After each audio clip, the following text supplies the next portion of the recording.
Assalamualaikum warahmatullahi wabarakatuh.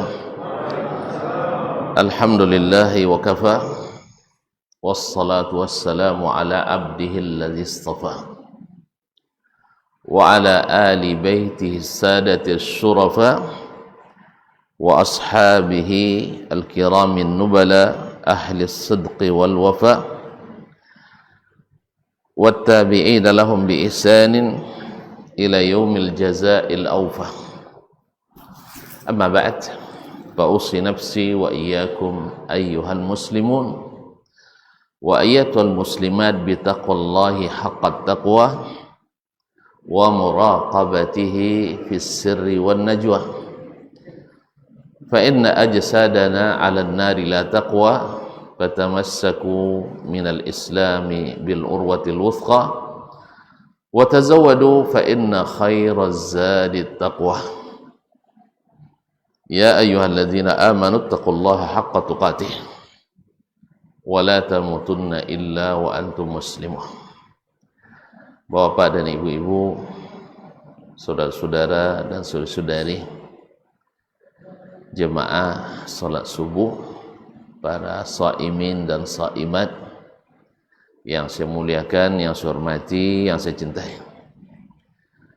Alhamdulillah, di hari yang ke-23 ini, Masya Allah, wajah-wajah masih bersemangat dan berseri-seri. Ini tanda bahwa kita sedang cinta dan menikmati. Ngantuk pun tidak nampak, padahal tidak tidur semalam mencari malam-malam Lailatul Qadar. Ini mudah-mudahan sebagai tanda bahwa amal kita mudah-mudahan diterima, karena memang tidak ada harapan kecuali pada Allah. Kalau dengan manusia masih bisa disogok, masih bisa dilobi, tapi dengan Allah memang harus ikhlas dan murni. Mudah-mudahan kedatangan kita adalah lillahi tabaraka wa ta'ala. Amin. Sebenarnya tadi saya download WA yang nomornya ada sama saya di sini. Ya, yang semua yang ada nomornya tadi anak WA, anak hubungi, telepon, ada yang masuk, ada yang tidak. Tidak ada jawaban, sebab dari semalam hujan terus, kan? Akhirnya saya putuskan datang aja lah.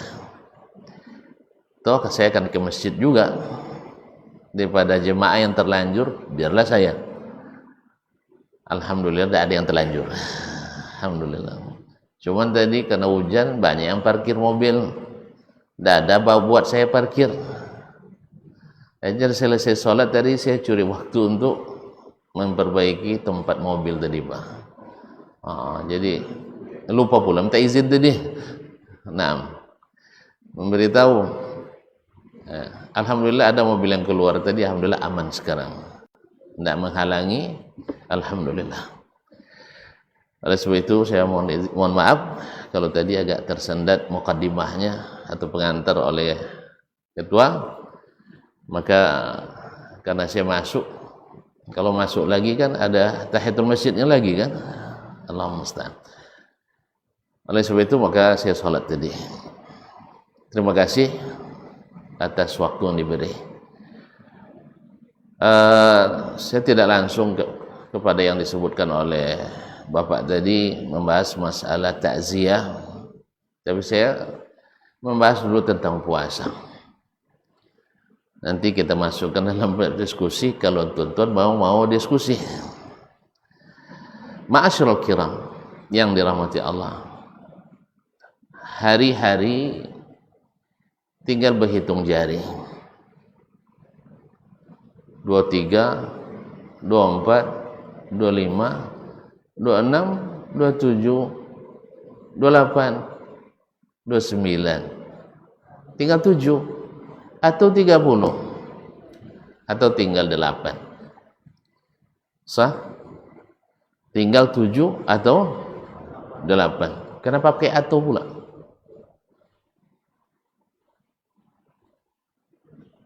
Kenapa pakai atau Bapak dan Ibu?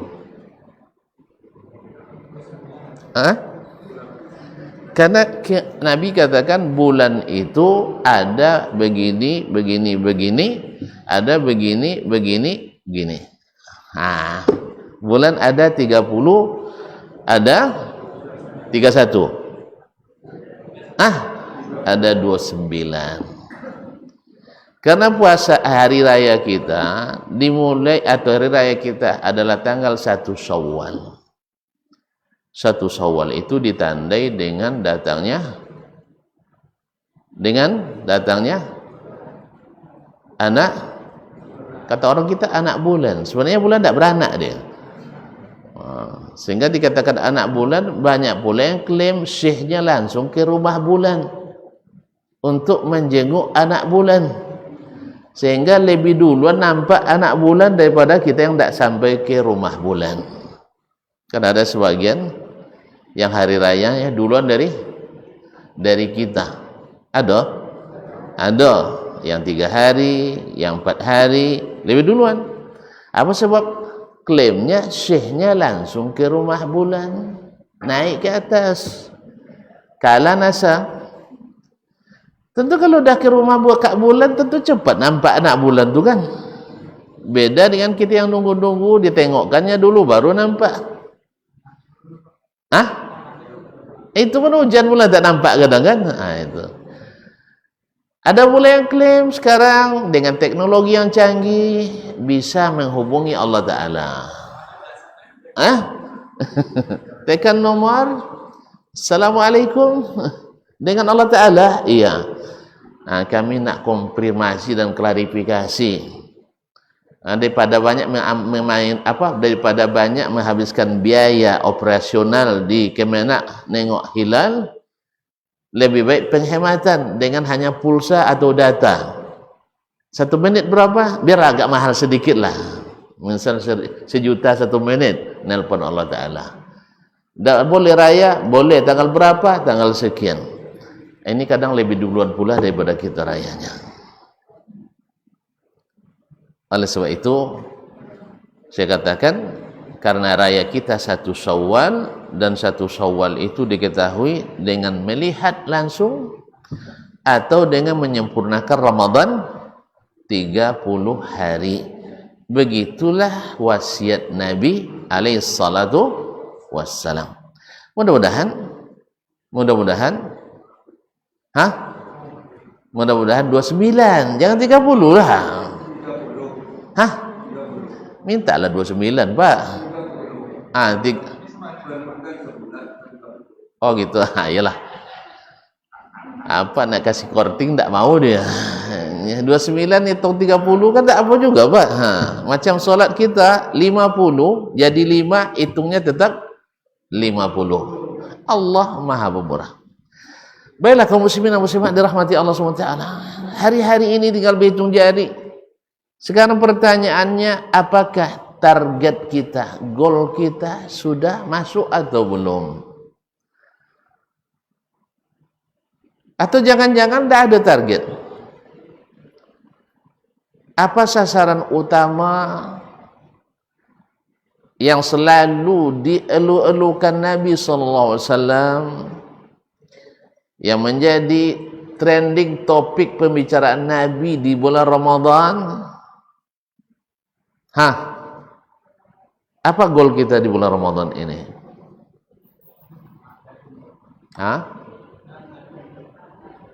La'allakum tattaqun. Apa ejawantahnya tattaqun itu oleh Nabi alaihi salatu wassalam? Ini tinggal sedikit, rupanya belum jelas goalnya di mana mau diletakkan ini. Kaum muslimin dan muslimat,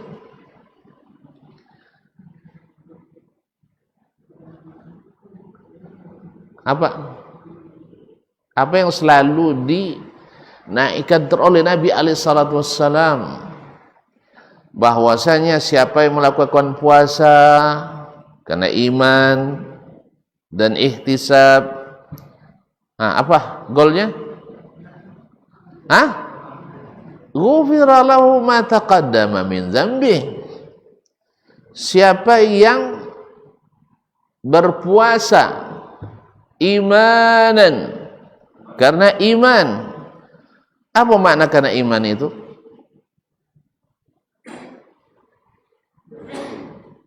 Apa makna karena iman dalam hadis ini? Karena yakin ini perintah Allah. Itu maknanya. Oleh sebab itu jangan laksanakan yang bukan perintahnya. Oh, udah lama ngaji kan? Bila kerjakan pekerjaan yang tidak di-SK-kan, masih ingat? Pekerjaan yang tanpa SK, apa hasilnya? Lalu lupa kaji bang.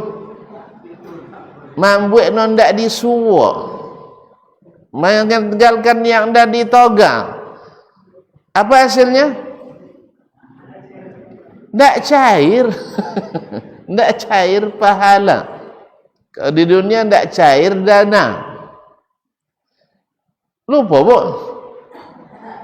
Sebagus apapun pekerjaan yang dilakukan menurut kita, bahkan menurut kebanyakan kita, tetapi tidak ada SK, jangan coba-coba. Jelas? Sebab tidak teraplikasi dalam sistem perpahalaan di kalangan para pencatat pahala. Jelas? Tidak jelas nampaknya. Tidak percaya nampak orang. Iya, tidak ada SK-nya, tidak ada dasar, tidak ada dalilnya. Dan dalil umum tidak berlaku untuk sesuatu yang khusus. SK umum tidak berlaku untuk perkegiatan khusus. Jelas? Jangan katakan Allah suka kebaikan, semua yang baik menurut kita diterima. Nonsense. Tidak.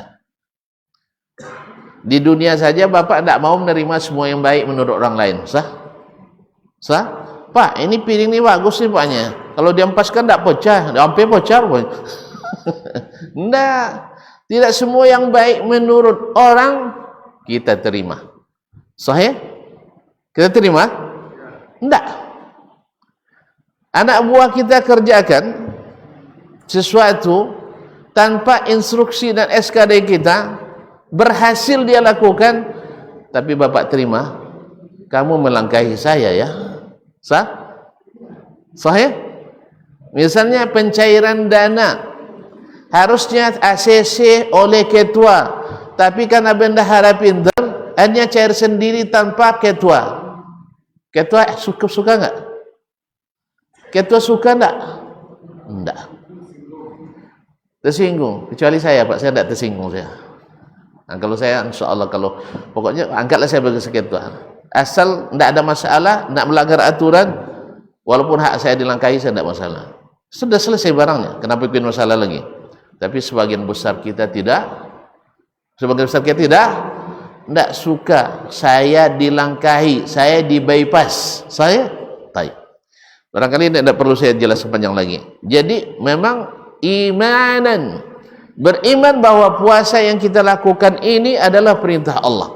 Yang kedua, makna daripada imanan adalah bahwa yang kita kerjakan karena apa? Bahwa kita puasa karena mengerjakan perintah Allah. Yakin itu perintahnya dan saya mengerjakannya karena disuruh oleh Allah Subhanahu wa taala. Yang ketiga, ihtisaban, itu yang kedua dalam hadis, yaitu karena berharap pahala hanya dari Allah.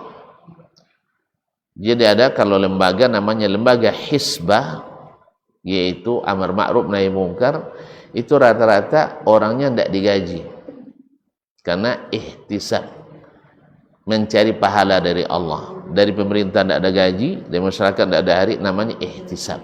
Makanya orang-orang yang mencari pahala saja namanya muhtasib, orang-orang yang muhtasib. Baik, apa golnya? Ghufira lahu ma taqaddama min dzambih, diampuni dosa-dosanya. Lalu Nabi katakan lagi, man qama ramadhana. Nah, sambung. Imanan wa ihtisaban. Apa golnya? Ghufira lahu ma taqaddama min dzambih. Siapa yang qiyam Ramadan, menghidupkan malam-malam Ramadan, sama dengan tadi, karena iman dan mengharap pahala, diampuni dosa-dosanya. Masya Allah, tabarakallah. Terus, man qama Lailatul Qadri imanan wa ihtisaban. Apa golnya? Ghufira lahu ma taqaddama min zambih. Diampuni dosa-dosanya. Berarti kaum muslimin dan muslimat, siapa yang ingin mencapai nilai takwa itu wajib mencetak gol ampunan sebanyak-banyaknya. Nah, gelar yang diraih adalah gelar takwa. Golnya apa? Golnya apa? Yang membuat kita menang, mendapatkan ampunan Allah. Jelas, Pak? Gelar kejuaraannya la'allakum tattaqun. Tapi inti daripada gelar itu didapat dengan apa? Cetak gol ampunan. Maka Nabi katakan ketika hari kita ke Masjid Nabawi di hari Jumat, ketika para sahabat ada yang bertasbih, baca Quran, berdengung suara mereka, tiba-tiba masuk Nabi alaihissalam dari arah sini. Buka pintu, Nabi masuk, hening semua. Seolah-olah di atas kepala mereka ada apa? Ada burung yang hinggap. Jangan sampai terbang. Bahkan saking heningnya, kenapa tidak yang masuk Sayyiduna, Sayyidul Khalq, penghulunya seluruh makhluk, Imamul Anbiya wal Mursalin, imamnya para nabi dan rasul. Bahkan Allah sendiri dalam Al-Quran tak pernah memanggil Nabi dengan namanya, ya Muhammad. Padahal dia yang panggil, ya Ibrahim, ya Musa, ya Harun, ya Isa. Tapi Sayyidina Muhammad, la, ya ayyuhan Nabi, ya ayyuhan Rasul. Sah? Nabi tak panggil dengan namanya, sallallahu alaihi wasallam. Di mana? Di bulan Ramadan, Sayyidus Syuhur. Di hari apa? Di hari Jumat, Sayyidul Ayyam. Di mana? Di Masjid Nabawi, masjid terbaik kedua setelah Masjidil Haram. Di munasabah terbaik, salat Jumat. Ma'asyiral kiram, Nabi naik mimbar. Nabi katakan amin. Naik lagi amin. Amin. Semua mendengar karena hening. Saking heningnya, andainya jarum jatuh, didengar oleh para yang hadir. Lalu sahabat bertanya, ya Rasulullah, ra'ainaka tu'amin, kami lihat engkau mengatakan amin. Apa yang terjadi? Qala atani Jibril. Jibril datang kepadaku lalu berdoa, raghima anf, tersungkur hidungnya, celaka orangnya, merugi besar. Siapa? Ada 3 yang disebutkan, salah satunya adalah man adraka Ramadan falam yughfar lah.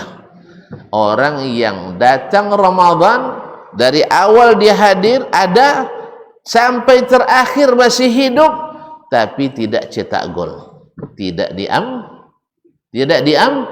diampuni dosanya. Fa inna lillahi wa inna ilaihi raji'un. Tidak diampuni dosanya. Padahal tiap malam Allah mengampuni ribuan, jutaan. Tiap malam Allah memerdekakan orang dari api neraka. Walillahi utaqa'u minan nar. Kata Nabi alaihissalam, Allah memerdekakan hamba-hambanya dari api neraka. Wa dzalika fi kulli lailah, itu setiap malam. Tapi dia kok tidak termasuk daftar, tidak terregistrasi. Atau jangan-jangan daftar termasuk, terregistrasi ada, beramal tidak, tapi tidak diproses. Tidak ada order. Hah? Tidak proses, bukan karena tidak ada orang dalam, tapi ada masalah barangkali kaum muslimin muslimat dirahmati Allah SWT. Ya, gol sebenarnya hampir, tapi selalu dianulir, tertangkap oleh VAR. Kasat mata tak terlihat, tapi Allah la yakhfa alaihi syai'un fil ardi wala fis sama'. Allah tak tersembunyi baginya satu apapun di langit dan di bumi. Wa ma tasqutu min waraqatin illa ya'lamuha. Tidak ada satu pun daun yang berguguran kecuali Allah tahu. Ya'lamu ma fil arham, dia tahu apa yang ada dalam rahim ibu kita. Ayah kita, mak kita yang mengandung tak tahu bagaimana apa yang terjadi di dalam, tapi Allah mengetahui semuanya. Falam yukfarlah, tidak diampuni dosanya. Bagaimana posisi ampunan itu kaum muslimin?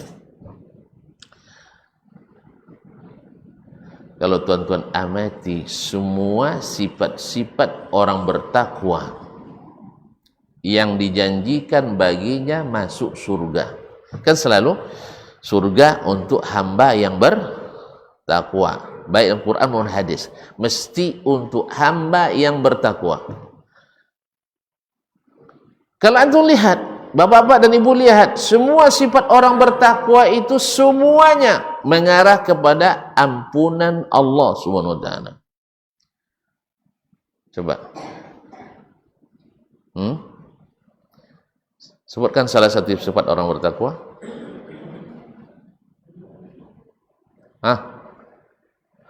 Tidak ada sifat bertakwa. Salah satu orang bertakwa. Sabar, Masya Allah. Apa luar biasa penyabarnya. Di antara sifat orang bertakwa itu sabar. Sabar itu buahnya kan banyak kan? Menahan amarah, memaafkan yang salah, menahan diri dari dosa, bertahan menyelesaikan ibadah, ketaatan, tidak pernah hasad, sabar. Makanya tidak emosi, ya tidak marah, sama, tidak emosi. Kalau sempat emosi dia cepat hilang, tazakkar. Karena ada juga orang marah kan, tapi tidak melampiaskan. Ya, tidak ada pula. Kalau tidak pernah marah, tidak mungkin lah kita tidak marah, Bapak. Sah? Ya, kita tak pernah, tidak ada. Kalau tidak ada rasa marah, tidak mungkin. Cuman ada yang marahnya, belum marah lagi sudah banyak yang rusak. Belum marah, apalagi kalau sudah marah. Nah, semua sifat ini mengundang ampunan Allah Subhanahu wa taala, mengundang keridhaan Allah Subhanahu wa taala. Sebut di antara sifat orang bertakwa adalah mendirikan salat. Salat adalah amalan yang paling dicintai Allah.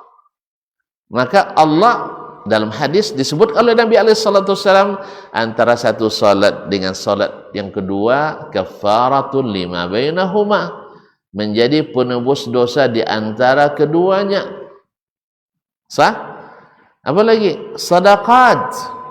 Sedekah adalah memadamkan amarah Allah, khususnya sedekatus sir, dan itu adalah sifat orang bertakwa yang paling menonjol. Allazina yunfiquna amwalahum fis sarra'i wad dharra, yang senang berinfak di waktu senang ataupun di waktu susah, lapang atau sempit.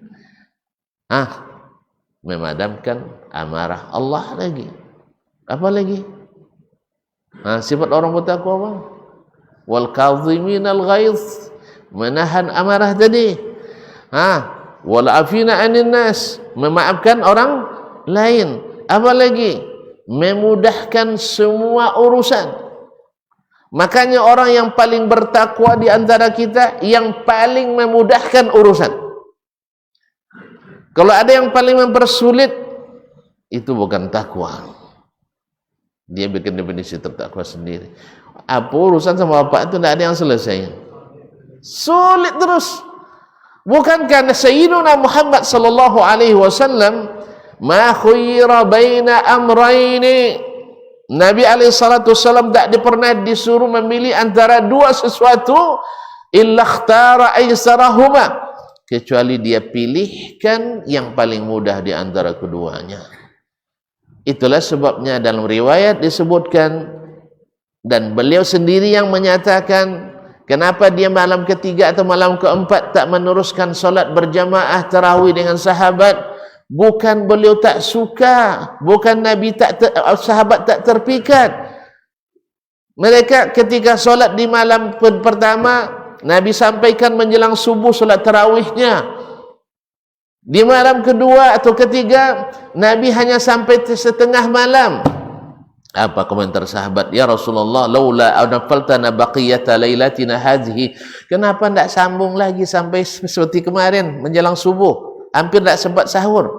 Bukan tidak sempat masak, hampir tidak sempat sahur. Kalau sempat kita, Nabi solatnya setengah malam, gantilah Nabi kan ya? Kalau sempat imam kita solat lepas isya tarawih dengan kita sampai tengah malam, apa kira-kira perasaan kita? Hah? Siapa yang pilih imam kau? Iya? Iya enggak? Kalau sahabat enggak. Tapi karena Nabi alaihissalam khawatir nanti diwajibkan. Dan kalau tidak sudah wajib, tak ada yang bisa permisi. Sah? Kecuali yang benar-benar uzur. Oleh sebab itu Nabi alaihissalam, la yakhfa alayya ma sana'tumul bariha, yang kalian lakukan malam tadi. Ada yang melontar, bukan orang melontar jumroh biasanya. Ini dilontarnya pintu Nabi di malam hari dengan kerikil. Untuk apa? Mereka mengira Nabi sedang tidur. Mana tidur baginda di malam-malam terakhir? Ahya layla wa shadda mi'zara wa ayqadha ahla. Tidak ada cerita tidur beliau. Karena apa? Karena pahala tidur. Bapak dan ibu yang saya muliakan, malam hari nikmat yang paling nikmat apa? Tidur. Tidur yang paling nikmat dengan siapa? Dah mulai lupa, dah tua-tua. Tidur yang paling nikmat di malam hari adalah tidur. Tidur yang paling nikmat di malam hari, tidur dengan dengan istri. Nah, dengan ini dia tu dia kena pagi dia. Dengan istri. Dan itu yang ditinggalkan Nabi alaihissalam di malam terakhir. Kalau mak siang yang paling sedap apa? Makan dan minum. Makanya kita makan banyak di siang atau di malam? Di siang. Iya enggak? Kita makan sehat di malam atau di siang? Siang. Karena memang yang paling nikmat di siang hari adalah makan dan minum. Sesuai pula suasananya dibuat Allah, dan sesuai pula kondisi keadaan tubuh kita. Malam dikasih makan terpaksa tubuh itu. Tapi kalau siang dikasih makan senang tubuh itu. Apalagi kalau diisi dengan kegiatan yang melahirkan, membakar kalori-kalori itu. Sah? Taib, kaum muslimin. Itu ditinggalkannya. Kenapa? Karena dia ingin nikmat yang lebih nikmat daripada tidur dan tidur dengan para istrinya. Kemudian susah tidak tidur malam di malam-malam ini? Susah. Siapa bilang tidak? Ya, sepertiga malam terakhir saja susah bangun, subuh saja payah terbangun, apalagi tidak tidur sama sekali, berat. Iya, tapi karena mengingat di padang mahsyar tidak tidur 50.000 tahun, maka ringan tidak tidur 10 malam ini. Yang ketiga, bahwa dia mencari malam yang kalau dihitung gajinya adalah gaji semalam sama dengan gaji 1000 bulan. Kalau ada majikan kita yang mengumumkan, mau lemburnya ji, ya selama 10 terakhir ke menjelang hari raya nanti saya bayar gaji setahun. Ada tuan-tuan yang tidak mau? Hah? Apalagi kalau direktur utama pula, gajinya 4 miliar sebulan, 4 miliar sebulan, suruh lembur dia. Digaji setahun, mau enggak dia? Mau enggak ya? Tentu enggak mau ya. Ya payah kita. Gaji setahun. Ini bukan gaji setahun, digaji 1000 bulan, setara dengan 83 tahun 4 bulan lamanya. Makanya Nabi SAW yang paling tahu itu dan paling yakin, sehingga beliaulah yang paling mengejarnya dan beliau yang paling bertakwa. Alasan apa beliau katakan itu?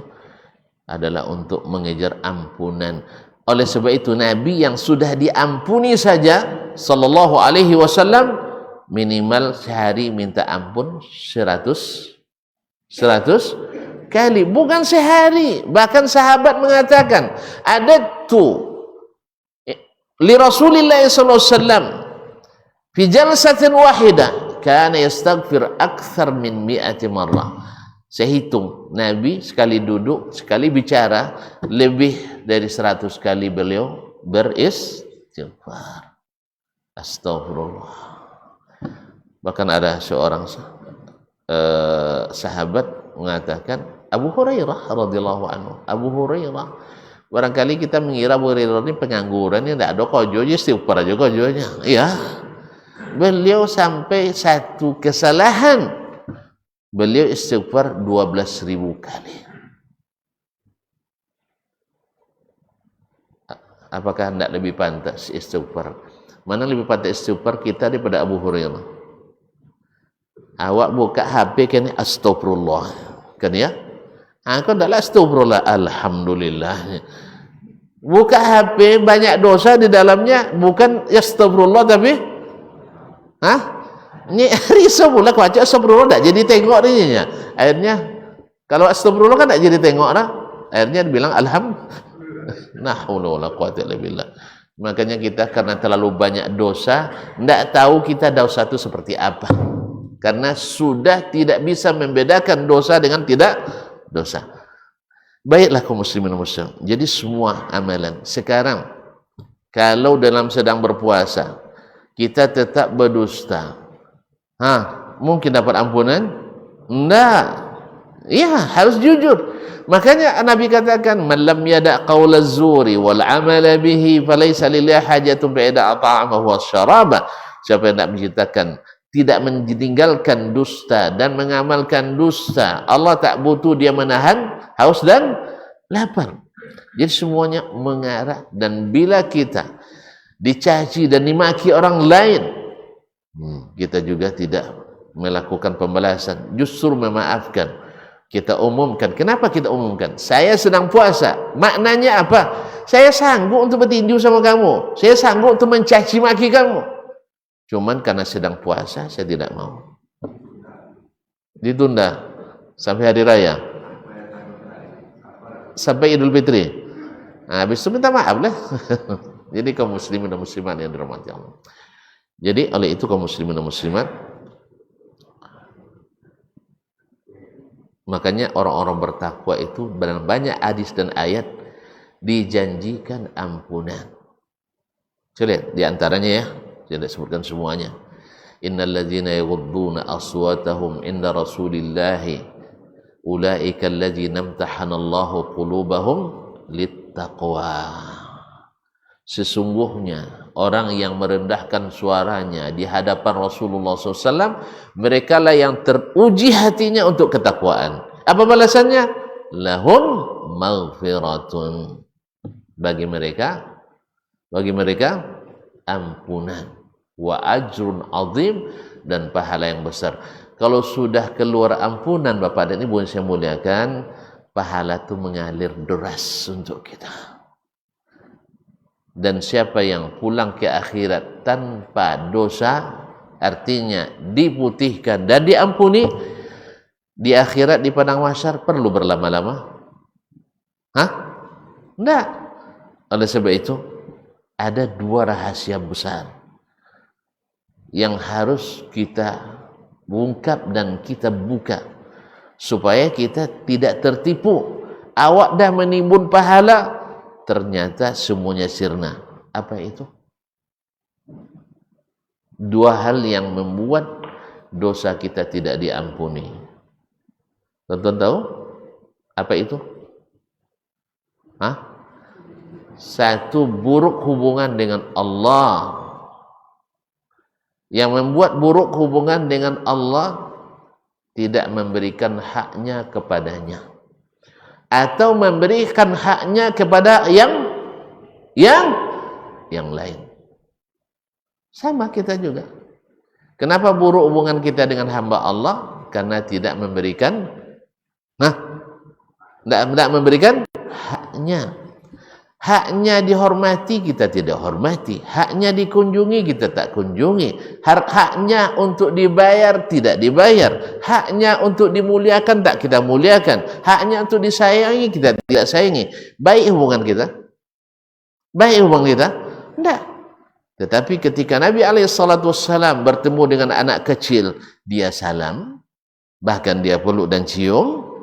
Bertemu dengan orang besar, dia persilahkan, dia tempatkan di tempat yang sesuai, dipanggil dengan gelar yang disukai. Bahkan orang kafir sendiri Nabi SAW panggil dengan panggilan yang dia sukai. Apa panggilan yang disukai? Ya kafir. Hah? Apa panggilan yang disukai oleh orang kafir? Ya kafir. Itu. Nah, Nabi panggil. Ya, orang Arab kan suka dipanggil dengan kunyah. Walaupun pentolan kafir, tapi Nabi tetap panggil, ya Abu Fulan, wahai ayahnya Fulan. Jangan zalimi orang. Ini ustaz dipanggil Waang. Abang dipanggil Wai. Subhanallah. Bro. Bro jadi loh Pak. Bro ini saudara kan. Disingkat dari brother kan. Jadi, tapi kalau memang itu konotasinya tidak bagus, tinggalkan. Jadi hubungan dengan Allah jaga baik-baik. Sebab kalau hubungan baiknya, yang sangat merusak hubungan dengan Allah adalah keyakinan syirik. Berapa banyak orang hari ini tidak mengetahui syirik itu seperti apa. Walaupun semua orang takut kepada syirik. Semua kita takut hantu ya. Orang Indonesia kayaknya tidak ada yang tidak takut hantu. Sah? Tapi kalau bapak nggak tahu dia hantu, takut? Hah? Sebelum tahu dia hantu, bapak tidak takut, sah? Contoh, bapak lewat di jalan jalan depan tuh jalan Paus, sekira jam 11 malam, hujan rintik-rintik. Nah, tiba-tiba dilambainya kan, Pak boleh saya numpang kemana? Ke jalan Nangka. Awak lewat Nangka pula kan? Oh ya silakan. Paling numpang gadis pula. Tentu tak takut dia kan? Karena belum tahu itu hantu. Kapan takutnya? Setelah sampai jalan Nangka, silakan dek turun. Enggak ada lagi. Takut enggak? Iya. Jadi banyak orang syirik dibuatnya, dia enggak takut, bahkan dibela-belain. Yang yang bersorban bermeter-meter pula. Yang berjubah-jubah. Yang menjajakan kesyirikan tanpa disadari. Sahih? Sahih? Dulu juga menjajakan syirik ke umat Nabi Nuh juga setan berpenampilan kiai. Iya, dia berpeninggalan ahli agama. Dibisikkannya kepada orang tu, dibujuknya orang tu begini. Akhirnya mereka melakukan kesyirikan. Hari ini syaitan juga banyak.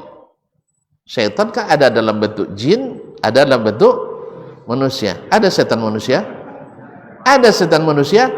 Kata Nabi, asyaddu alaihi ala ummati min syayatinil jin. Maka Nabi katakan, ya Mu'adz, hal ta'awwaztu min syayatinil insi wal jin? Mu'adz, sudah kau berlindung pada Allah dari syaitan jin dan manusia? Kata Mu'adz, ya Rasulullah, aminan nasi syaitan? Ada syaitan manusia? Kata Nabi, iya. Allah berfirman, kadzalika ja'alna لكل نبي عدوا شياطين الإنس والجن يوحي بعضهم إلى بعض زخرف القول غرورا. Demikianlah kami jadikan bagi setiap nabi itu syaitan dari kalangan jin dan manusia. Apa kerjanya? Jadi marketing, sales. Makanya syaitan itu pintar merayu orang untuk beli dagangannya. Kan yang paling pintar merayu kan sales dan marketing. Setelah terjadi kita beli transaksi, marketing lepas tangan dia. Kan saya hanya menawarkan kan Pak? Hah? Iya, dia hanya menawarkan. Kayak yang beli kan Bapak, yang deal kan Bapak, yang tanda tangan Bapak. Setan juga kayak gitu nanti di hari akhirat. Ketika dihadapkan, dia bilang, "Wa ma kana li 'alaikum min sultanin illa an da'awtukum fastajabtum li." Saya hanya memasarkan, yang punya produk kalian, yang tanda tangan deal kalian, yang berunding kalian, menjadikan kalian. Oleh sebab itu jangan caci saya. Kan sudah ada dua tawaran. Allah tawarkan janjinya, siapa yang ikut saya selamat tak sesat. Siapa yang ikut selain saya dan Nabi saya tak selamat dan sesat. Antum cari juga perkataan-perkataan selain Allah dan Rasul. Sejelas itu perkataan Allah dan Rasul, ini syirik. Nanti ini Bapak ini bilang ini bid'ah, katanya bid'ah dhalalah. Antum cari juga orang yang mengatakan tidak semua bid'ah dhalalah. Jelas perkataan Nabi, semua bid'ah dhalalah. Antum nak cari juga pendapat sipulan yang mengatakan tidak semua bid'ah dhalalah. Di mana dapatnya? Tafsiran. Apa ditafsirkan itu? Karena dia sudah laksanakan dulu, baru cari dalilnya. Kalau ahlu sunnah tidak, cari dalil dulu, baru laksanakan. Ikan enggak? Ini kita kan selalu masalahnya opong je lah dulu. Nanti kalau apa bisa diapakan itu. Pokoknya jangan apa. Asal apa, ada apanya.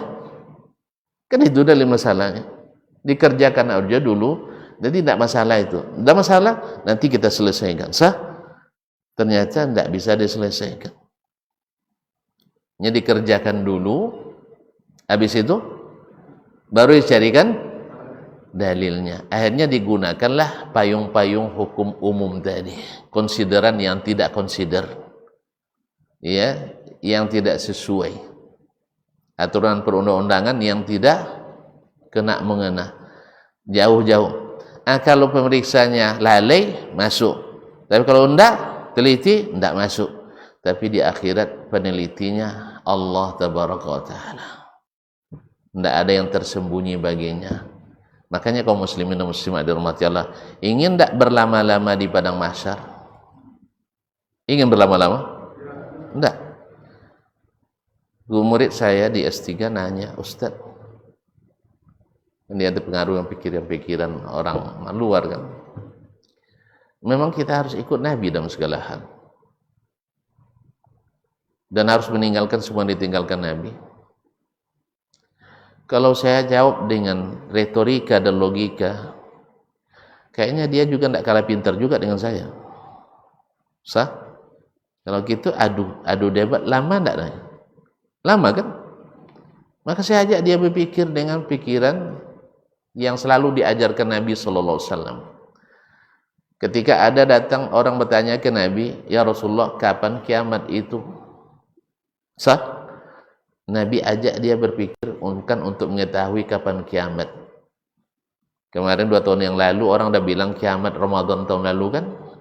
Tidak jadi, tidak ada guna ilmu itu, dah. Nabi tidak nyuruh kita pelajari itu. Tidak ada gunanya, mohon maaf. Hanya bikin kadang-kadang hadis-hadis palsu, kemudian ilmu cocok logi, habis itu terbuka ternyata tidak benar. Akhirnya nanti bikin orang ragu dengan hadis Nabi alaihissalatu wassalam. Bukan hadis yang tidak benar, tafsiran antum yang tidak benar. Hadis benar, tapi penafsiran kita yang tidak benar. Akhirnya nanti orang ragu dengan berita yang Nabi sebutkan. Seperti Nabi sebutkan kiamat terjadi hari Jumat. Antum bahas nanti Jumat Tokyo dengan Los Angeles beda. Terus Jumat yang mana? Akhirnya tidak jadi kiamat dah. Akhirnya orang tak percaya hari kiamat. Itu urusan Allah. Seperti malam Lailatul Qadar turun banyak malaikat. Terus gimana mereka apanya dan sebagainya penyambutannya? Untung kita tidak diangkat jadi panitia penyambutan. Kalau tidak kacau. Kalau sempat kita panitia Lailatul Qadar pasti kacau. Untuk nyiapkan berbuka aja tidak selesai, nyiapkan sahur juga tidak usai. Besok diaudit banyak yang hilang dadanya. Allah musta'an. Jadi kaum muslimin dan muslimat dirahmati Allah SWT. Kembali kita tadi. Mana tadi saya? Mana simpang tadi? Hah? Apa? Enggak, Bapak lupa. Jangan mau masuk surga atau tidak. Iya, kita di dunia ini kan tujuan masuk surga. Mau Ustaz? Kalau antum tak mau masuk surga, saya tidak teruskan lagi jawaban saya. Tapi kalau katanya mau masuk surga, berarti masih ada imannya. Sah? Ya kalau dia bilang, oh enggak, saya nak kemana aja lah di akhirat itu, enggak surga, enggak neraka bagi saya sama. Lah, dosa teruskan. Enggak usah teruskan, dia dah rusak. Tapi ketika dia jawab masih mau masuk surga, berarti masih bisa diluruskan. Karena masih ada harapan. Saya katakan, siapa manusia paling pertama masuk surga? Nabi Muhammad SAW. Antum ingin masuk surga cepat atau lambat? Cepat. Kalau gitu yang tak bermasalah hisabnya Nabi. Oleh sebab itu maka ikuti Nabi.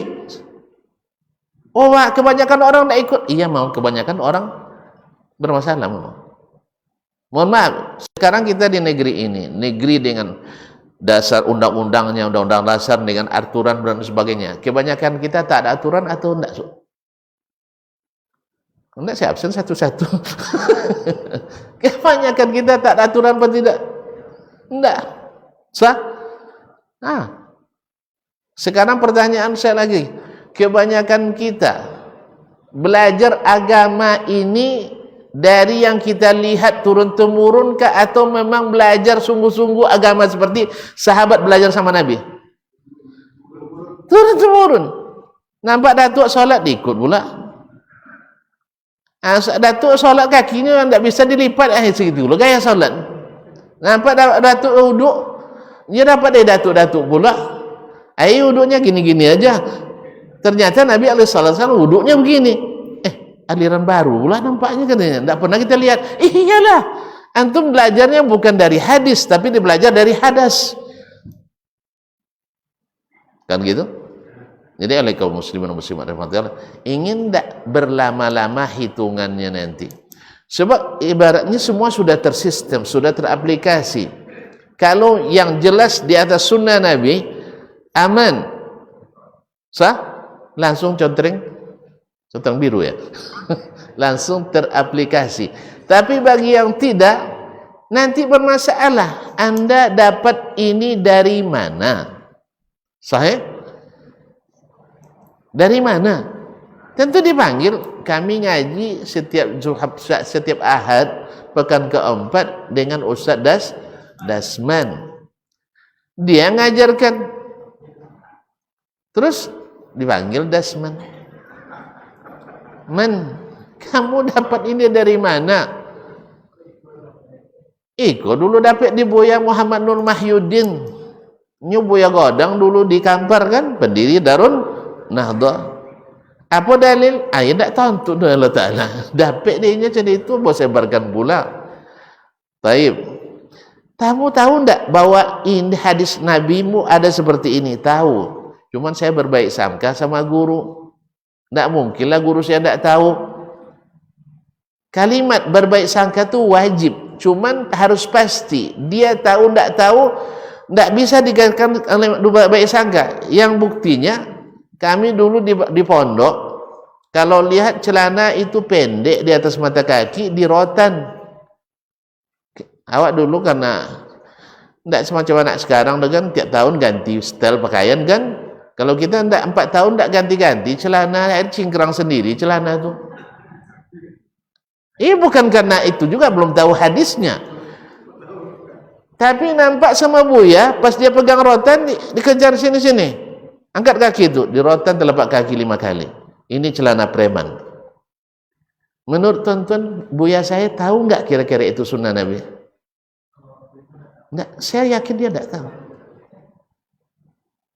Atau dia tahu tapi tidak mengamalkannya. Sahih? Sampai hari ini masih banyak orang yang tidak mau mengamalkannya dengan alasan saya tidak sombong, sah? Terus Nabi tidak cingkrang karena dia sombong, sehingga beliau tidak pernah isbal. Karena kalau isbal nanti takut dia sombong. Anda tidak takut sombong. Misalkan, jadi oleh itu kaum muslimin dan muslimat dirahmati Allah. Dipanggil lagi buyanya, buyanya. Terkumpullah 20 emang saksi. Ternyata masing-masing saksi tak berdalil, hanya turun temurun. Akhirnya saksi jadi tersangka. Kalau sudah saksi jadi tersangka, besar tidak perkara? Ternyata berjamaah.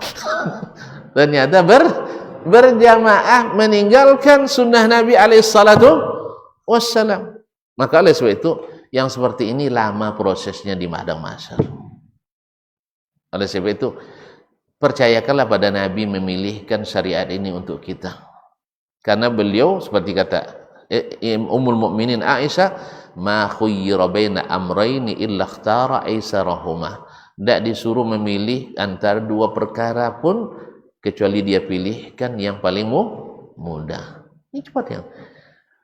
Khawatir dia diwajibkan, tidak dia lanjutkan sholat tarawih berjamaah.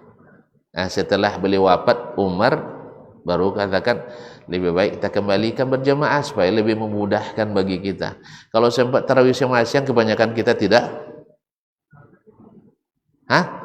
Kalau sempat tarawih masing-masing, kebanyakan kita tidak tarawih. Atau tidak tarawih sama sekali. Karena memang sholat tarawih itu hanya dilaksanakan berjamaah. Tidak ada sholat tarawih sendiri. Tidak tentu dia. Dan bila tua-tua ni tidak tahu juga. Sholat tarawih tidak boleh dilakukan kecuali berjamaah. Terus ada yang ustaz sholat di rumah, itu qiyamul lail. Kalau pernah dibahas lah. Dah telah ambil. Ya.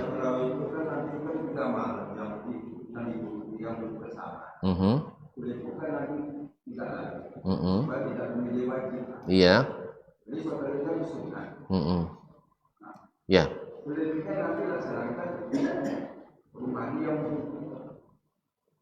Baik. Jadi Pak Haji, Nabi tidak melakukan, tadi kan jelas ilatnya, halangannya karena takut diwajibkan. Terus Nabi salat enggak malam? Salat. Apa nama salatnya? Enggak. Makanya kalimat yang disebutkan oleh Nabi bukan salat tarawih. Cari dalam hadis yang namanya salat tarawih, enggak ada. Enggak ada istilah tarawih dalam hadis Nabi alaihissalatu wassalam. Man qama ramadana, man qama al-laila, qiyamul lail. Kau satu tambah lo, satu muhadarah lagi nanti. Nah, secara singkat saya katakan, antara qiyamul lail dan tarawih ada umum dan khusus. Seluruh salat yang dilakukan di malam hari namanya qiyamul lail. Namanya qiyamul lail. Jelas? Apa saja salat di malam hari? Salat subuh, maghrib, isya, rawatib, salat tahajud, salat witir. Itu semuanya qiyamul lail dan termasuk salat tarawih. Kemudian kalau ditanya salat tarawih qiyamul lail, iya. Tapi qiyamul salat tarawih enggak mesti. Karena tarawih hanya ada di bulan Ramadan saja. Sedangkan qiyamul lail selamanya. Taib. Antara witir dengan tahajud. Antara witir dengan tahajud adalah satu paket? Umumnya satu, tapi tidak wajib. Buktinya ada orang yang witir tanpa tahajud. Tapi kalau bapak tahajud mesti ditutup dengan witir. Witir boleh tanpa tahajud, tapi tahajud mesti dengan witir. Udah tahu nampak? Udah terang? Udah terang apa belum? Kemudian tahajud adalah salat yang dilakukan setelah tidur. Sedangkan qiyamul lail tidak mesti tidur.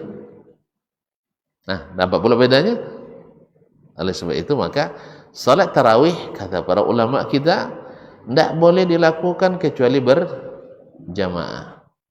Sedangkan salat yang lain, qiyamul yang lain, ada yang boleh berjamaah dan boleh pula sendiri. Jadi kalau ya silakan.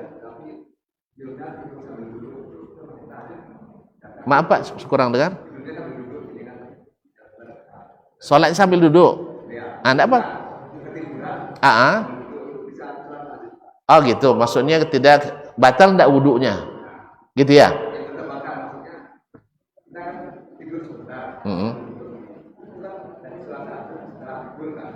Oh itu maksudnya. Iya, kalau bahasa Pak Haji takilo sebantau kan, dihitung tahajud enggak setelahnya.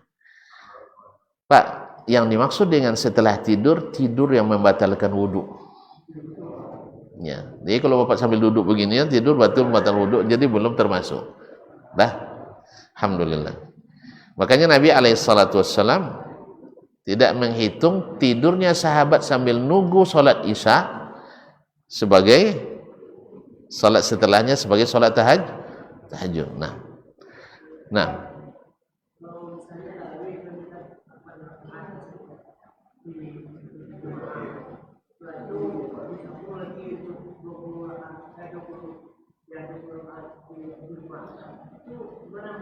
Baik, barakallahu fikum. Sebagian orang mengatakan tidak boleh ditambah. Karena berdasarkan hadis Aisyah radhiyallahu anha, Nabi tidak salat di Ramadan dan tidak pula di selain Ramadan lebih dari 11 rakaat. Lebih dari 11 rakaat.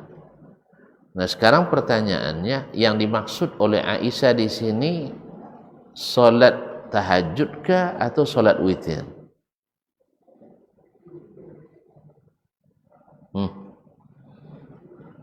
Sebab pertama sudah hampir ijma atau katakan ijma bahwa salat malam tidak ada pembatasan. Sekarang ada hadis Aisyah yang membatasi 11. Yang maklum di kalangan para ulama mulai zaman sahabat sampai pada imam yang 4, yang dibatasi rakaatnya di malam hari adalah salat witir.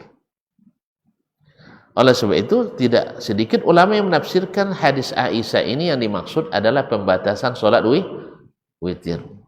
Sedangkan untuk salat tahajud atau salat malam itu hadisnya terbuka, yaitu kata Nabi dalam hadis riwayat Imam Ahmad, At-Tirmizi dan selainnya, bahwasanya Nabi mengatakan salatul laili masna masna.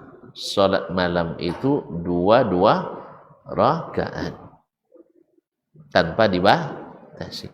Ini yang dipahami oleh para sahabat, sebagian sahabat seperti Ubay bin Ka'ab misalnya. Ubay sejak zaman Nabi kan dia sudah jadi imam juga. Cuman waktu di zaman Nabi kan di sini sekelompok berjamaah, di sini sekelompok berjamaah. Jadi kalau ada yang klaim bahwasanya tidak ada sholat tarawih berjamaah di zaman Nabi, lupa dia dengan keadaan ini. Saya katakan dia lupa. Ya, dibilang nggak tahu kan nggak mungkin pula ya kan, lupa. Berarti Umar hanya mengembalikan keadaan yang pernah terjadi di zaman Nabi SAW. Sehingga tidak benar kalau dikatakan yang dilakukan Umar itu adalah bid'ah hasanah. Sebab apa? Sholat berjamaah sudah ada di zaman Nabi, walaupun terpisah-pisah. Yang kedua, sholat berjamaah dengan satu imam juga sudah ada di zaman Nabi. Siapa imamnya? Siapa imamnya? Subhanallah, lupa lagi tuan-tuan. Ketika sahabat yang menjadi imamnya, mereka terpisah-pisah di masjid. Sini kelompok-kelompok. Tapi ketika mereka bersama jadi jemaahnya, siapa imamnya waktu itu? Nabi SAW. Itu aja kok repot. Nabi menjadi imam sehingga tidak ada lagi kelompok-kelompok itu.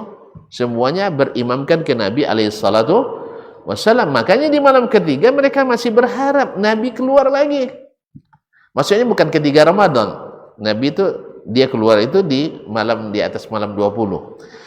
Jadi di malam ketiga Nabi tidak keluar Nabi SAW karena tadi takut diwajibkan. Makanya Ubay bin Ka'ab memahami daris Nabi tidak dibatasi. Beliau ketika disuruh oleh Umar, ketika zaman Umar kan disuruh imamnya Ubay bin Ka'ab dengan Zaid bin Thabit radhiyallahu anhu jadi imam. Setelah jadi apa? Ubay bin Ka'ab selesai dia salat 20, untuk witir dia suruh imam yang lain maju. Beliau pulang dan melanjutkan salat malam. Ila masya Allah, seberapa dia diizinkan Allah untuk salat, kemudian nanti ditutupnya witir sendiri. Nah, cuman permasalahan yang Bapak tanyakan barangkali masalahnya beda, yaitu awak dah solat witir bersama imam tadi. Kan itu yang Bapak tanyakan? Begitu. Berarti aman betul posisinya. Dia tidak witir bersama imam. Dan dia yakin nanti akan bangun lagi dan meneruskan. Iya, tapi tidak tarawih lagi namanya, Pak.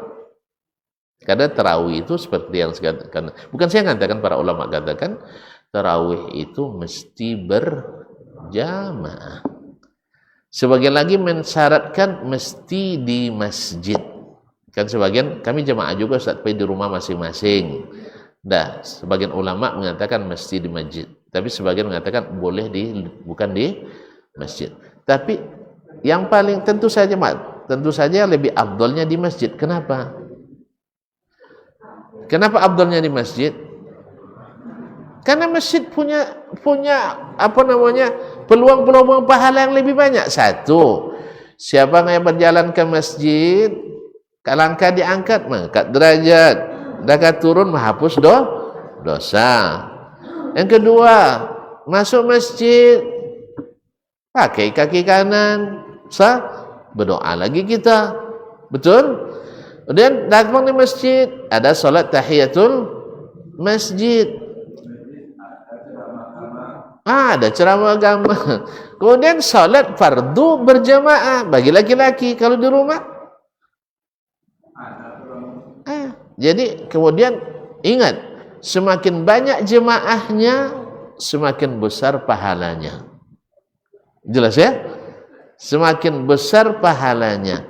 Berapa besarnya Allah yang ngatur ya. Dosa kita, kalau kita ngatur banyak yang hilang nanti. Nah, biarkan Allah yang mengaturkan itu.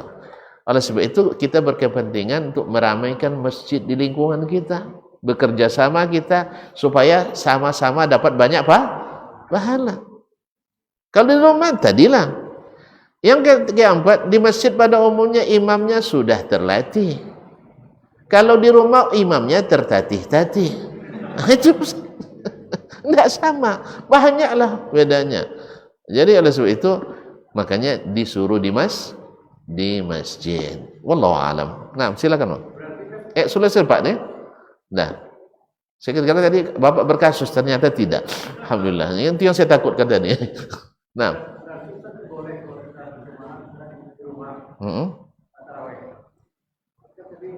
Iya, kan menurut pendapat sebagian. Nah. Iya.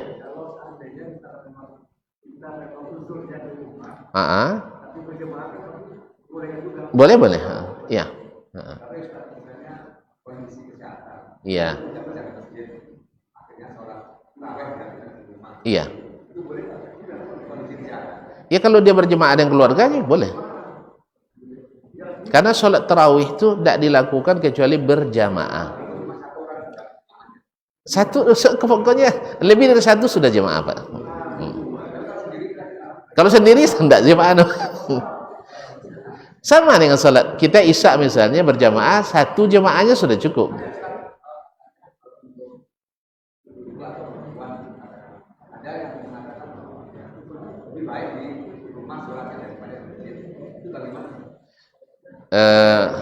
Perempuan, ya betul.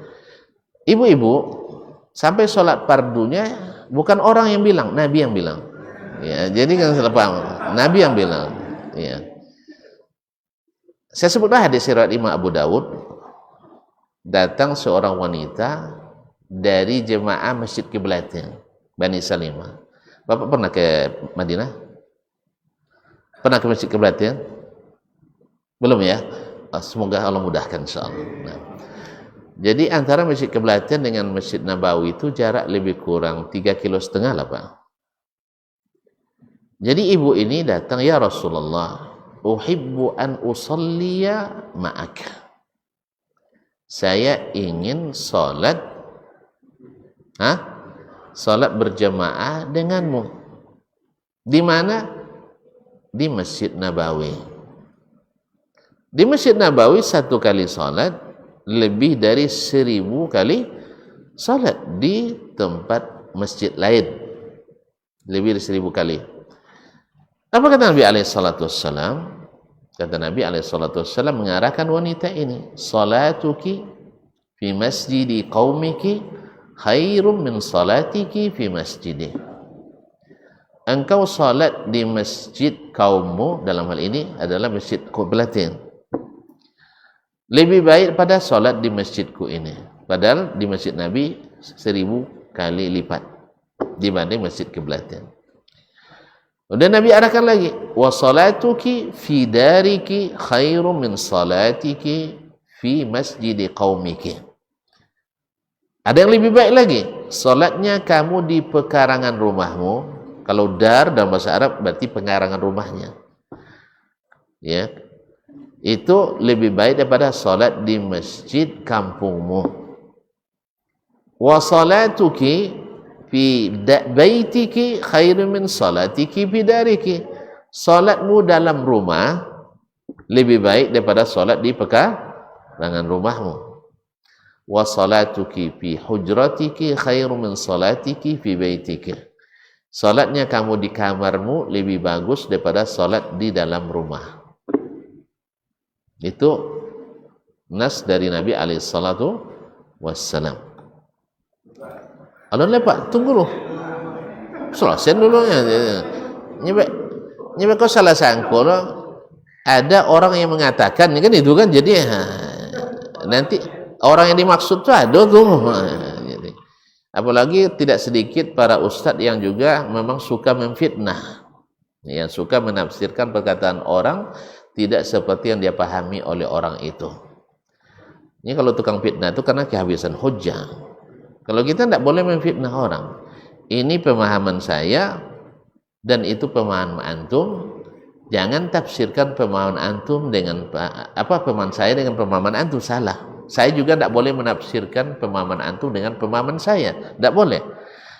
Nanti masing-masing ini tafsirnya masing-masing, baru kita nilai berdasarkan dalil mana yang benar, mana yang salah. Jangan mengatakan bahwa kalau begini itu pemahaman, bukan. Kan ini yang masalahnya sering dilengketkan kepada kita pemahaman yang itu. Bahwa orang ini melarang wanita pergi ke masjid katanya. Kan mohon maaf ya, yang jadi korban selalu Wahabi. Wahabi melarang orang masuk ke perempuan ke masjid. Nya nengok, di depannya nampak tuh siaran Makkah. Ada polisi menghalau-halau wanita untuk, "Oi, wanita pulang," gitu ada. Ada, Bu. Paling diarahkan ini tempat laki-laki, ibu-ibu ke sana. Itu iya. Tapi kalau nya perempuan, iya pulang. haram ke masjid. Ada tuan dengar? Tuh cahayanya fitnah seperti itu. Bongak betul lah kita namanya tuh. Masih juga percaya dengan hisaban jambul seperti itu. Dia bilang kalau belajar tauhid Wahabi nanti jadi zombie. Awal 15 tahun di sana tidak ada pernah nampak zombie tuh Pak. Di film Amerika nampaknya. Amerika dia banyak zombie. Saudi tidak ada zombie. Itu percaya juga masyarakat dengan seperti itu. Di Masjid Nabawi, kami tiap hari ke Masjid Nabawi solatnya, diantar oleh kampus, nanti selesai isya dijemput, gratis. Tidak pernah pula ibu-ibu dilarang ke masjid. Tidak mungkinlah saya percaya dengan fitnah-fitnah seperti itu, sebab saya saksi mata sendiri. Istri saya sering saya bawa ke Masjid Nabawi. Tidak pernah pula ada pemeriksaan di gerbang. Ya, istri tak boleh masuk, tinggal di luar saja. Enggak ada. Haid pun tidak ditanyanya. Yang jelas-jelas tidak boleh, tidak ditanya juga. Ini tidak ada haid pun tidak ada urusan polisi yang kayak gitu tuh. Jelas. Nah, jadi mereka suka mengafirkan. Tonton pernah haji dan umroh ditanya Wahabi atau tidak? Kalau tidak Wahabi tidak boleh masuk tanah haram karena kafir. Tidak ada juga lah. Nah, jadi oleh sebab itu kaum muslimin dan muslimat, mohon maaf ya, ini perlu saya sampaikan karena tidak sedikit lidah-lidah pembohong ini banyak di media-media, bahkan di masjid-masjid, nauzubillah. Saya luruskan bahwa yang mengatakan ini Nabi alaihissalatu wassalam, tetapi di zaman Nabi wanita ada tidak ke masjid? Ada, berarti tidak dilarang. Yang kedua, Nabi melarang suami-suami, ayah-ayah, saudara-saudara laki-laki yang melarang kaum wanita ke masjid. Yes. Jadi tidak boleh dilarang. Tidak boleh dilarang wanita pergi ke masjid. Tentu saja kita sama-sama mempelajari adabnya. Karena ini rumah Allah bukan rumah kita. Ibu setuju tidak setuju? Saya akan katakan ini bahwasanya wanita tidak boleh dilarang ke masjid. Inilah pendapat yang benar dan ini yang diamalkan oleh mereka. Jelas? Cuman harus menjaga adab. Ini yang adab. Sebab tidak sedikit saya temukan, mereka pergi ke masjid orang kita di Masjidil Haram nih Bu, kayak ke Car Free Day hari Ahad. Pakai training, mukenanya digulung ke sini gitu. Paham enggak? Mukenadonya cuman dipuntal ke lehernya. Di bawah ternampak, mohon maaf. Jelas? Macam nak ke Car Free Day. Itu kan tentu kita tegur. Pasti ditegur yang seperti itu. Atau dari salon langsung ke masjid. Nabi bilang, suatu hadis Abu Hurairah, ada wanita pakai minyak wangi ke masjid. Dipanggil, kamu mau kemana? Ke masjid. Apa yang kau inginkan? Ridha Allah atau murka Allah? Ridha Allah. Kalau ridha Allah, pulang dulu, pergi mandi junub dulu. Sebab wanita kalau berharum-haruman pergi keluar, lalu dicium oleh kaum laki-laki baunya, bukan dia dicium. Kalau cium itu bahaya tuh. Nah, baunya dicium laki-laki terhitung berzina. Zina itu kan banyak tingkatannya, zina mata, zina kata, zina kulit, dan yang terakhir adalah zina yang na'udzubillah, tsumma na'udzubillah. Oleh sebab itu adabnya bang.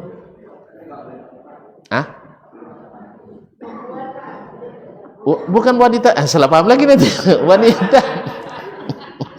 Wanita justru mereka yang paling dianjurkan pakai parfum, Pak. Tapi bukan untuk bersama. Ya, bukan untuk bersama, untuk suaminya. Sebab mohon maaf Pak ya, soalnya wanita itu, mohon maaf, laki-laki itu dosanya banyak di mata. Ketika wanita dipertontonkan, peluang dosa bagi laki-laki. Makanya kalau laki-laki dapat musibah, Pak, menangis, begini caranya. Itu pun masih nengok lagi. Nengok juga dia. Kalau ibu-ibu kalau dapat apa musibah yang ditutup, yang banyak dosa ibu-ibu di mana? Di mulut. Makanya kalau nangis tutup mulut dia.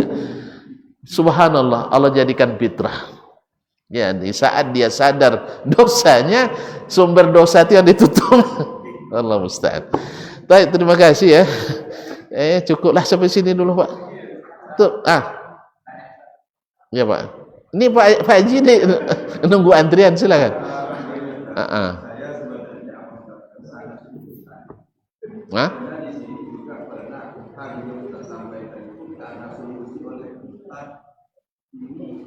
Kadang-kadang disitulah ibu kita ini lebih baik di rumah saya enak ada pengajian.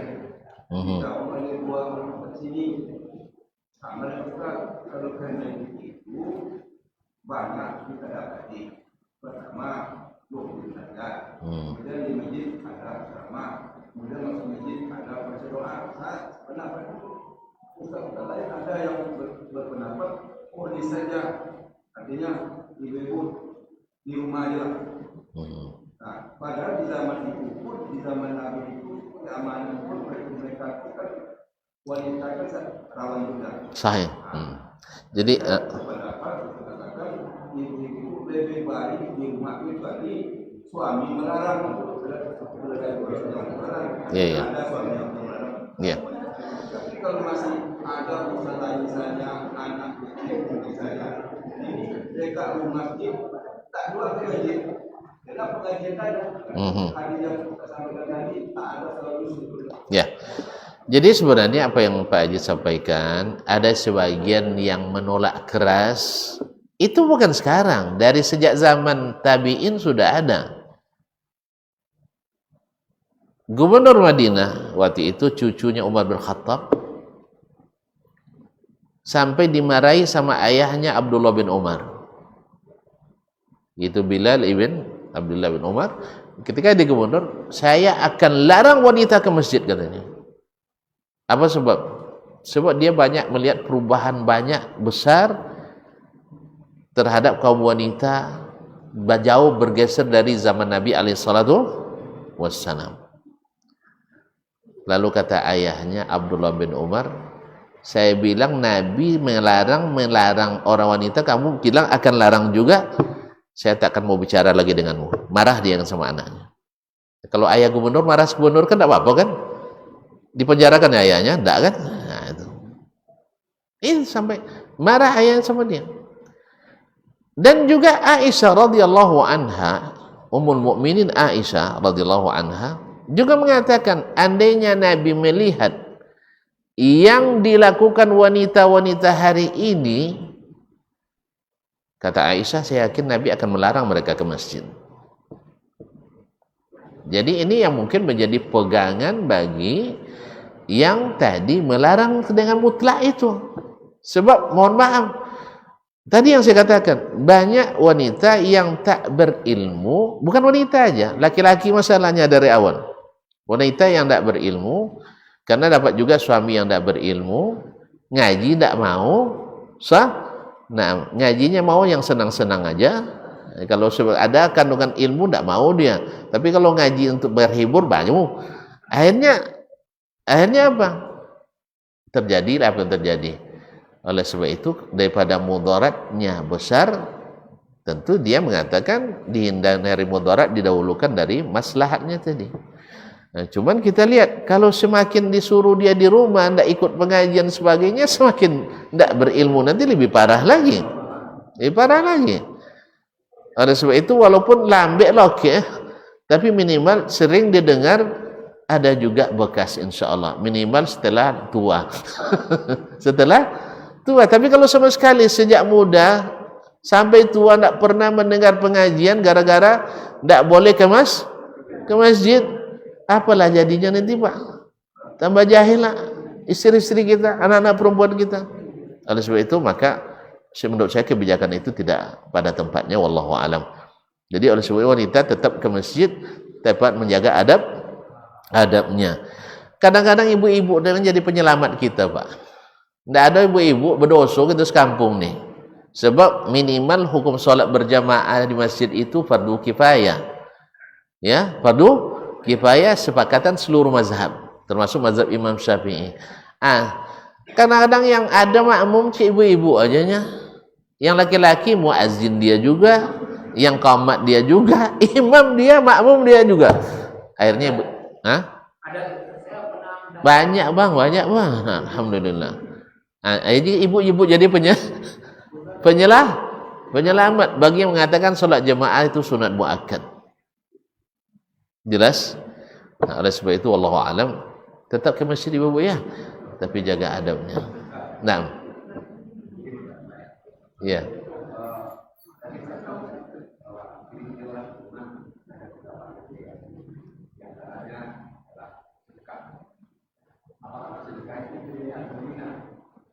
Enggak.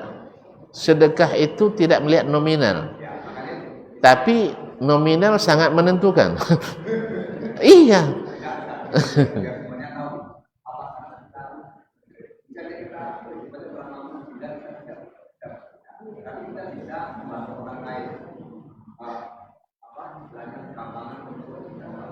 Siap.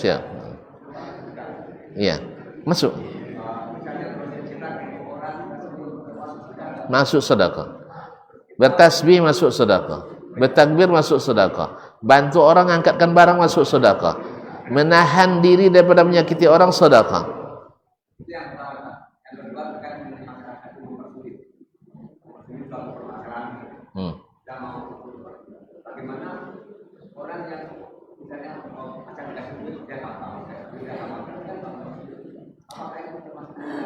Enggak masuk. Ini masuk dalam pendidikan.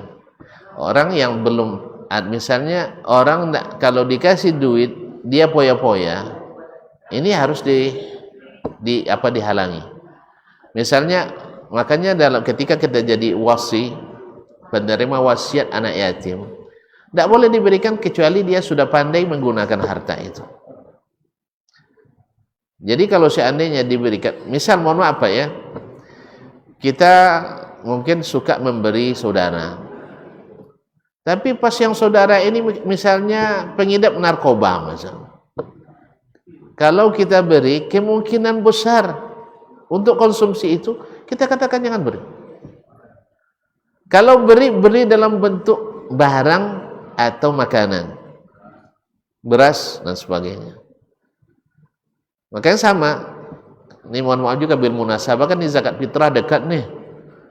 Sah? Saya katakan berikan dalam bentuk bahan makanan. Apa sebab? Uang nanti rentan digunakan untuk padahal tujuannya untuk dimakan, bukan untuk dihisap. Untuk dimakan bukan untuk dihisap. Ini terlepas daripada haram atau tidak haramnya ya. Yang jelas rokok membunuhmu. Membunuh diri haram atau halal? Itu aja.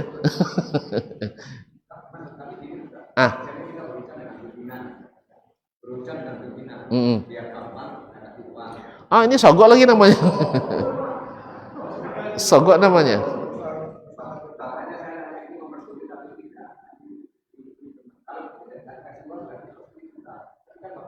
Kalau kita tak beri, dia mempersulit. Berarti dia kurang imannya.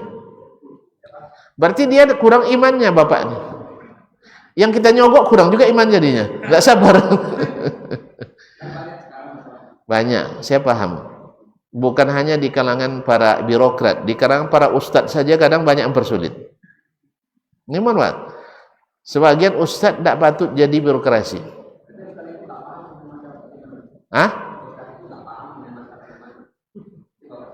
Bukan tidak paham, tapi tidak menjalankan. Ada pejabat bagian pelayanan mahasiswa, seluruh urusan pasti sulit. Minta izin aja, izin apa untuk umroh bayar. Padahal seharusnya umroh kan disokong kan juga nggak ngambil anggaran dari negara pribadi. Sulit juga. Ngapain kamu ke Mekah? Jelas orang umroh katanya lagi, ngapain? Sebentar Pak. Jadi kemudian setiap itu cekcok, selalu cekcok dengan yang notabene adalah mahasiswa dia sendiri. Cuma ada yang berani bantah orang Rusia, dia bilang, Ustaz, saya Ustaz profesor hadis. Banyak hadis tentang masalah ini. Siapa yang mempersulit urusan orang, persulit dia. Apa jawabannya? Belum lahir nenekmu, saya dah hafal hadis itu. Jangan ngajarin saya. Ustaz katanya, saya tidak butuh hafalan Ustaz, saya butuh amalan Ustaz. Hafalan Ustaz gunanya untuk Ustaz, sedangkan amalan Ustaz berguna untuk kami. Jelas? Dia paham bahwa begini ini ghibah misalnya. Tidak ada Ustaz yang tidak paham ghibah, tapi ada Ustaz yang berghibah. Mak nuduh Ustaz abang. Tapi jangan catat namanya ya. Cukup diingatkan. Banyak. Tadi saya katakan, setiap kita paham bahwa hasad itu bikin kita tidak bahagia. Semua kita paham itu. Orang yang berbini awak pula yang kata. Kan orang yang berbini awak yang sakit hati. Ada untuk itu kita? Tidak, tapi tetap juga kita sakit hasad juga. Orang beli motor baru, kita juga yang gelisah. Padahal motornya dipinjam pun tidak sama kita. Kita rugi juga. Jadi tahu saya tidak cukup, tapi harus diamalkan. Jadi kita rata-rata tahu Pak, bahwa durhaka pada orang tua, kita tahu. Tapi banyak kita yang hebat-hebat nih durhaka pada ayah dan ibu kita. Dengan kawan-kawan tuh datang mak ayah kita, auzubillah, berubah wajah kita. Apa datanglah. Kadang anak buah aja kita kadang tidak siap menerima orang tua kita. Tapi saya melihat salah seorang dosen kami, profesor doktor, dua adik, masya Allah, bila datang ayahnya sedang asyik bercerita, terdiam.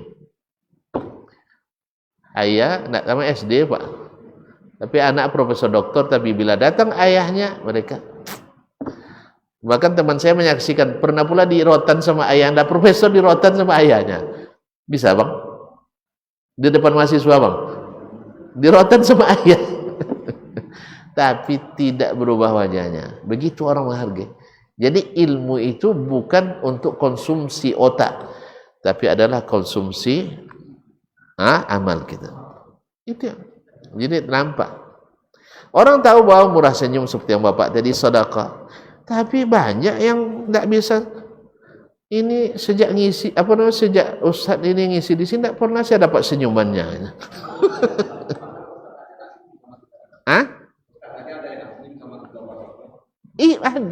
Ada memang. Jaim bahasa orang kita sekarang. Dikiranya dengan jaga image itu menjadi baik. Enggak sama sekali. Makanya kita Pak.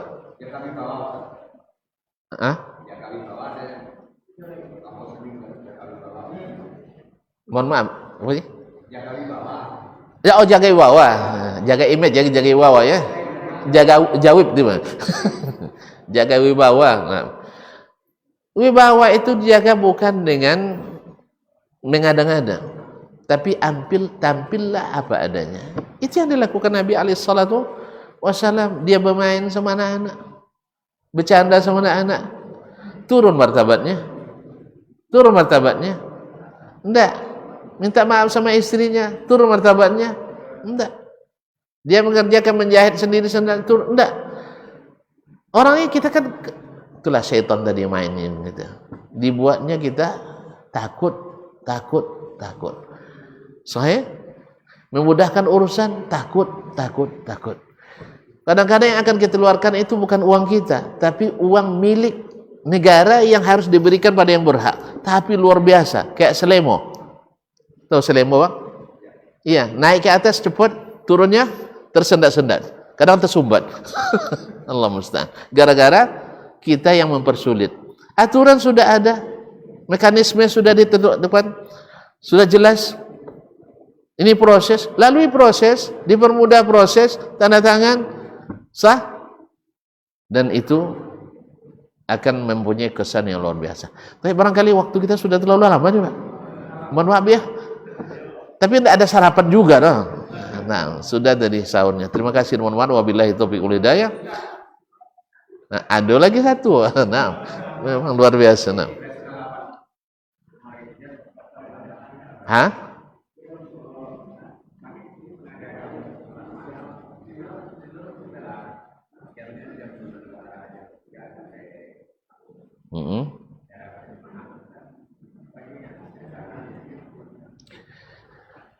Tadi saya katakan bahwa kan sholat malam dengan tarawih adalah dua hal yang berbeda. Kalau tarawih tadi sudah dengan imam di masjid. Sekarang kita sholat lagi di rumah.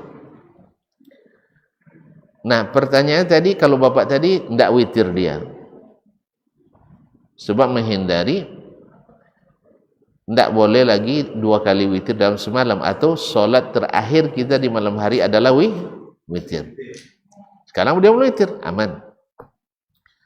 Cuman masalahnya kalau sempat tidak terbangun, kita sudah kehilangan pahala sholat semalam suntuk. Karena Nabi katakan, man shalla ma'al imami hatta yansarib kutiba lahu qiyamul lailah. Siapa yang sholat bersama imam sampai selesai, dituliskan baginya pahala semalam suntuk. Ketika dia memisahkan diri dari imam, maka dia sudah seolah-olah saya tidak mau pahala ini. Nah, keadaannya Ubay bin Ka'ab itu hafiz Quran. Dia dalam semalam bisa mengkhatamkan Al-Quran di salat tahajudnya. Kalau kita pulang modalnya, nah, wadduha sampai an-nas, Al-Quran semuanya baik. Nah, salat kita pendek, tapi tidak ada masalah. Andainya kita memahami seperti yang dipahami oleh para sahabat tadi, kita salat lagi. Masalahnya sudah witir tadi atau belum? Sudah. Nah, kalau sudah witir, ada 3 opsi yang disampaikan oleh para ulama. Yang pertama adalah salatlah 2 rakaat, karena salat sunat itu 2 rakaat sekali salam. Sampai berapa yang Allah takdirkan untuk kita salat, nah 10, 20, 30, atau sampai 1000, mana tahu kan? Ya salat super kilat kan, bisa 1000 rakaat semalam. Nah, tapi walaupun diriwayatkan, tapi saya yakin itu tidak sahih. Karena kalau 1000 rakaat semalam, tidak jelas itu lagi. Padahal mereka bacanya tadabbur. Kalau Nabi alaihissalam setiap ayat rahmat dia minta rahmat, ayat surga dia minta masuk surga, ayat azab dia berlindung pada Allah. Itu yang dianjurkan. Ini yang pertama Pak ya, salat 2 dan tidak ditutup dengan witir, karena tadi sudah witir. Apa sebab? Ada larangan 2 witir dalam semalam dari Nabi alaihissalam. Opsi kedua yang disampaikan oleh para ulama adalah bahwa dia salat 2 rakaat. Nanti terakhir dia tutup dengan witir lagi. Tapi ini lemah karena kena larangan 2 witir dalam semalam. Opsi ketiga adalah, dan ini yang paling lemah, yaitu sebelum sholatnya disambung, sholat dulu 1 rakaat untuk menggenapkan witir tadi. Lepas itu dia sholat 2 berapa yang Allah takdirkan untuknya, kemudian terakhir sholat witir lagi 3, bahkan 1 pun boleh, karena sedikitnya witir adalah 1 rakaat. Nah, ini lebih parah lagi, sebab bukan 2 witir lagi, 3 witir dalam semalam. Maka wallahu alam, Bagi yang merekomendasikan ini, opsi pertama yang paling bagus, yaitu salat 2-2-2-2, kemudian tidak ditutup lagi dengan witir. Selamat dari larangan 2 witir dalam semalam, dan bisa selamat pula daripada menjadikan salat terakhir adalah witir. Karena salah satu makna yang disebut oleh ulama, jumlah akumulasi seluruh salat malam kita hitungannya ganjil, bukan yang terakhir ganjil, tapi hitungan akhirnya adalah ganjil. Paham maksudnya? Nah, kalau dimaknai dengan hitungan salat terakhirnya ganjil, berarti witir kita terakhir. Tapi kalau dimaknakan hitungan akhirnya ganjil, maka kita witir dengan imam tadi kan udah ganjil tuh. Tambah 2, 13, tambah 2, 15, tambah 2, 17, tambah 2, 19, tambah 2, 21, dan seterusnya sampai 93 misalnya kan. Nah, mana tahu? Dan ini yang terkuat, wallahu taala alam. Aduh siap lah, cakap. Hah? Apa Pak? Berjamaah. Iya boleh. Karena salat sunat malam boleh berjamaah. Kalau seandainya itu tadi sambungan yang tarawih tadi dengan imam yang sama, berarti tarawih lagi. Iya, jadi 2. Nah, dan yang paling bagus seperti yang Bapak tadi, imamnya tidak witir. Misalnya di sesi 1, misalnya salat 8, nanti witirnya diundur nanti malam. Itu Pak, itu yang bagus. Pas diganti pun imam tidak ada masalah. Tapi kita tidak witir tadi kan? Tidak ada masalah. Imam diganti tidak ada masalah. Jangankan diganti setelah salam, dalam sholat aja boleh ganti imam. Sambil berjalan boleh ganti sopir. Tidak ada masalah, Pak, tidak ada masalah. Maksudnya di trip pertama imamnya Dasman, nanti malam imamnya Pak Ustaz Usman. Gitu maksudnya kan? Tidak apa-apa. Artinya, jangankan berganti imam selesai sholat, berganti imam dalam sholat saja boleh.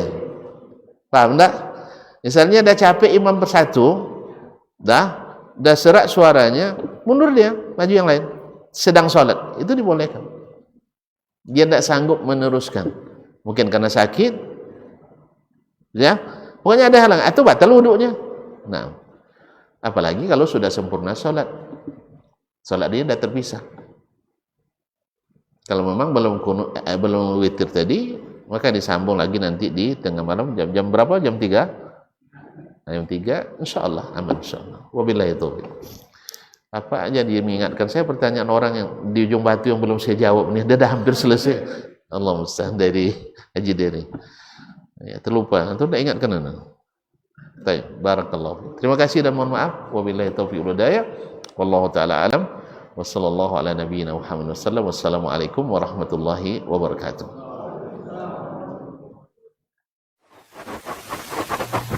Barometer amal kita saleh tak salehnya di salat kita. Bila salat kita ikhlas dan sesuai dengan sunnah Nabi SAW, maka insya Allah amalan yang lain mengikut.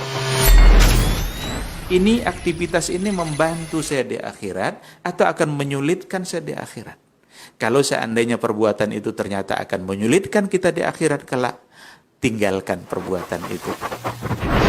Anta ni'mal jund. Kamu adalah sebaik-baik prajurit. Coba lihat. Kamu adalah sebaik-baik prajurit. Maka tujuannya adalah menghancurkan kehidupan rumah tangga.